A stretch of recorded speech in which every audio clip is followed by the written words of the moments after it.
Hello friends, तो आज करेंगे ब्लॉक नंबर 3 यानी कि हिंदी में खंड 3 शांति की स्थापना, जिसमें से हमारा पहला चैप्टर है यूनिट नंबर 8 शांति का अर्थ और उसकी महत्ता यानी कि इम्पोर्टेंस और उसकी मीनिंग दोनों जानेंगे। इसमें से सबसे पहला टॉपिक है हमारा इंट्रोडक्शन।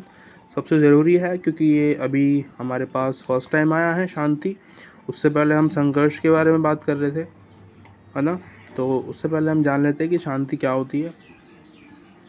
डेफिनेटली किसी का नाम नहीं है ये। शांति मतलब होता है इसको साइलेंस कहते हैं हिंदी में, इंग्लिश में सॉरी, साइलेंस। तो अगर हम बात करें शांति की किसी देश के लिए, है ना, किसी राष्ट्र के लिए या इंटरनेशनली भी बात करें तो बहुत ज़रूरी है। किसी व्यक्ति के लिए बात करें बहुत ज़रूरी है, उसकी प्रगति के लिए, उसकी सक्सेस के लिए। अगर वो व्यक्ति शांत नहीं है तो वो सक्सेस नहीं हो सकते, बहुत ज़्यादा दिक्कतें आती हैं। ठीक है, तो शांति बहुत ज़रूरी है। अब अंदर से शांति सबसे पहले ज़रूरी है और बाहर से तो बात की बात है ना। यहाँ हम पर्टिकुलर किसी भी व्यक्ति के बारे में बात नहीं कर रहे हैं, यहाँ हम बात कर रहे हैं इंटरनेशनली।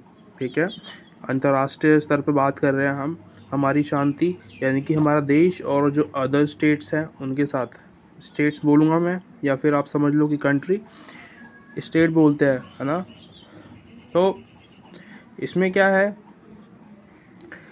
जैसे कि अगर किसी देश के अंदर शांति नहीं है, फॉर एग्ज़ाम्पल शांति से मतलब है मेरा कि उस देश में युद्ध होते हैं, गृह युद्ध सुना होगा आपने नाम, कि अंदर ही अंदर आपस में गुटों में युद्ध हो रहे हैं। जो भी दो समूह रहते हैं या दो से ज़्यादा समूह रहते हैं वो आपस में लड़ते हैं, जैसे कि हिंदू और मुस्लिम, इनको लड़ाया जाता है खामखा में। तो वो क्या होता है, आंतरिक अशांति है, वो हिंसा है, जिसकी वजह से जो देश का एक तरीके से प्रेजेंटेटर है या फिर जैसे मान ले किसी देश का प्रधानमंत्री है, उसको बड़ी चिंता रहेगी, वो प्रगति नहीं कर पाएगा।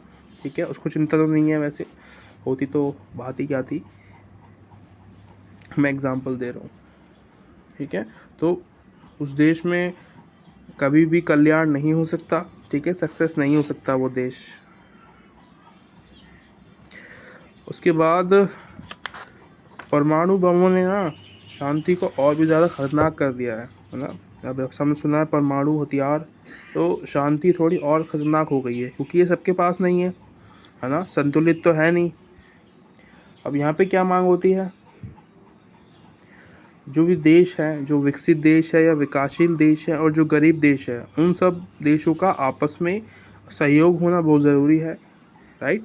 यानी कि मैं बोलूँ कि जो विकसित देश है, जो अमीर देश है, जो सक्सेसफुल देश है, वो क्या करे, जो विकासशील है, जो गरीब है, उनसे उनका मतलब साथ दे, उनका सहयोग करे ताकि वो भी सक्सेस हो पाए, है ना, बराबरी में आ पाए वो भी उन लोगों के जो सक्सेस हो चुके हैं।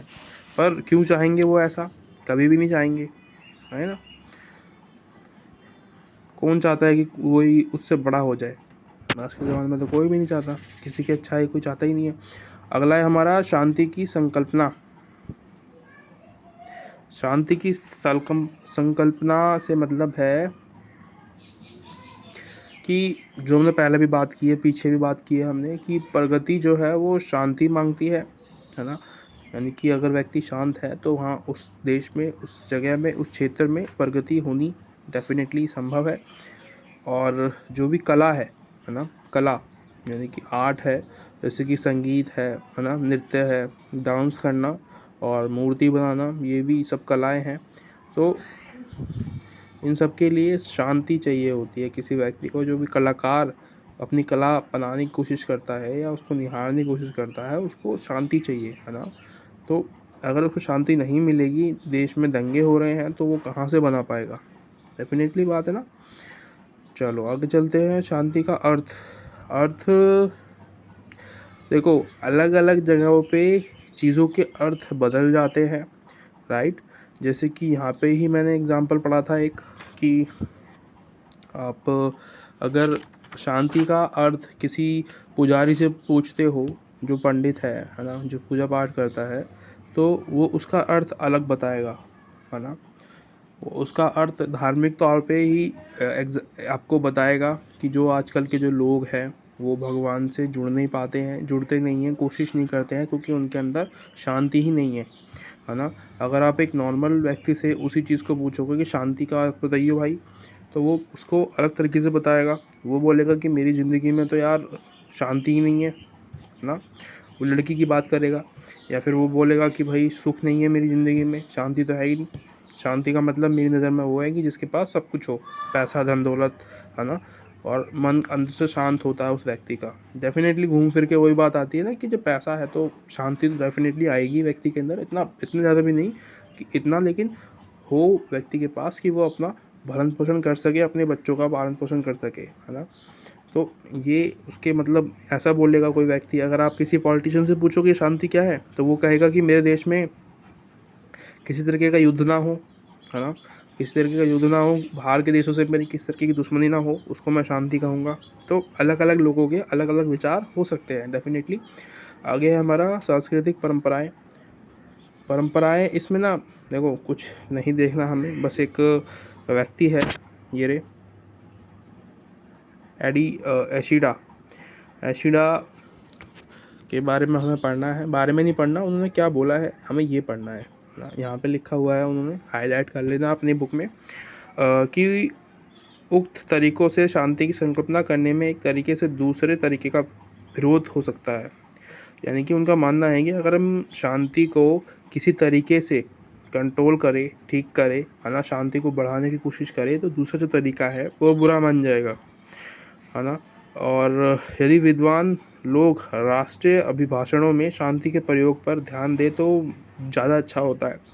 यानी कि जो बड़े बड़े मतलब कलाकार हैं, है ना, विद्वान हैं, जो IAS IPS या प्रधानमंत्री, राष्ट्रपति, या फिर जो भी बड़े बड़े पद पे बैठे हुए हैं लोग, जिनकी बात लोग सुनते हैं, है ना, उनको मानते हैं, अगर वो शांति के लिए बोले लोगों से कि शांति रखो घर में अपने, है ना, अपने शहर में, अपने देश में, तो डेफिनेटली शायद कुछ असर पड़ सकता है। इनका ऐसा मानना है, मैं नहीं कह रहा हूँ, ये कह रहे हैं।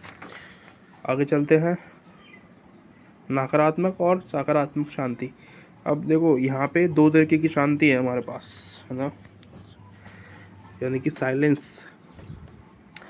तो नकारात्मक शांति होती है वो शांति जो कि लड़ाई झगड़ा करना, है ना, जो कि अस्थिर होती है, ऐसा कह सकते हैं कि जैसे कि किसी देश में गृह युद्ध चल रहा था, है ना, थोड़ी देर के लिए वो युद्ध रुक गया, है ना, पर जो दोनों गुटों के बीच में जो मुटाव है, मनमुटाव है, जो गलतफहमियां हैं, वो अभी दूर नहीं हुई हैं, तो इसका मतलब वो युद्ध दोबारा हो सकता है। उसको नकारात्मक शांति कहते हैं।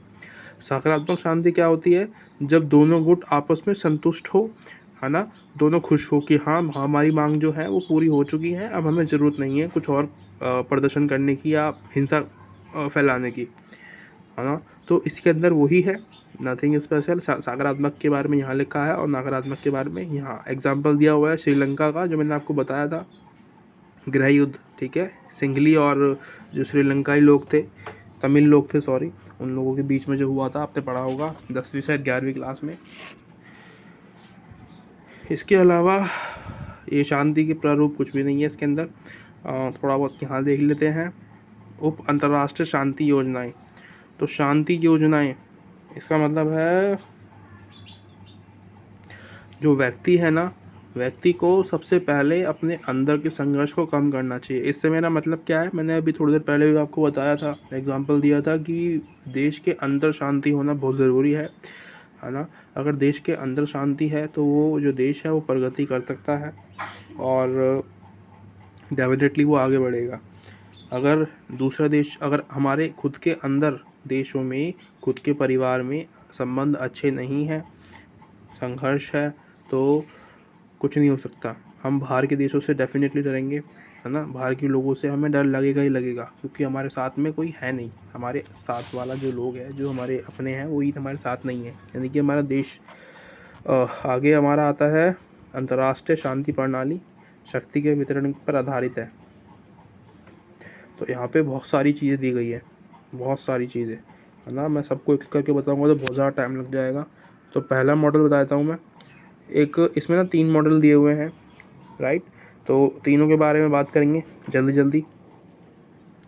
तो इसका मतलब होता है पहले मॉडल में दिया हुआ है, हाईलाइट कर लेना कोई बात नहीं।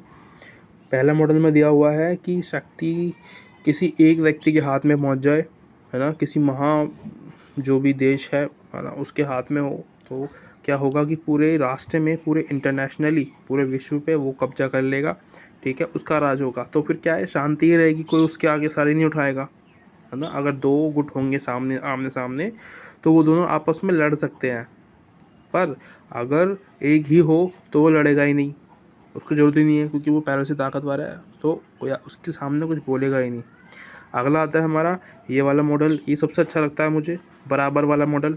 इसमें सभी देशों को बराबर शक्तियाँ दी जाए। शक्तियों से मेरा मतलब है परमाणु हथियार, सबके पास नहीं है अभी भी, तो मेरा ऐसा मानना है कि सबको हथियार दे दिया जाए ताकि जो देश हैं आपस में आक्रमण करने से डरे।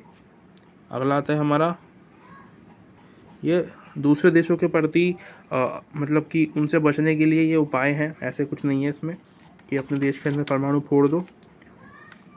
और इसमें आता है तीसरा मॉडल, जिसमें ये बताया जाता है कि हथियारों को शून्य कर देना, ठीक है, एकदम कम कर देना, हथियारों का यूज़ ही ना कर पाए लोग, इतना कम हो जाए हथियार। अगला आता है हमारा संघर्ष के गठन पर आधारित। इसमें क्या है, ग्रुप में शामिल हो जाओ आप। तो इस तरीके के टॉपिक्स इसके अंदर आप देखने को मिलेंगे, ठीक है। और उसके अलावा आगे चलते हैं, कुछ होगा तो दिखा दूंगा मैं, नहीं है इसके अंदर, ठीक है। शांति की अंतर्राष्ट्रीय प्रणाली, इसमें भी कुछ खास नहीं लगा मुझे, अब खुद पढ़ लेना, कुछ समझ में आ जाए तो। Thank you so much for watching. अगली वीडियो में मिलते हैं, दृष्टिकोण वाला चैप्टर अगले वीडियो में करेंगे। सब्सक्राइब वगैरह कर देना, थैंक यू।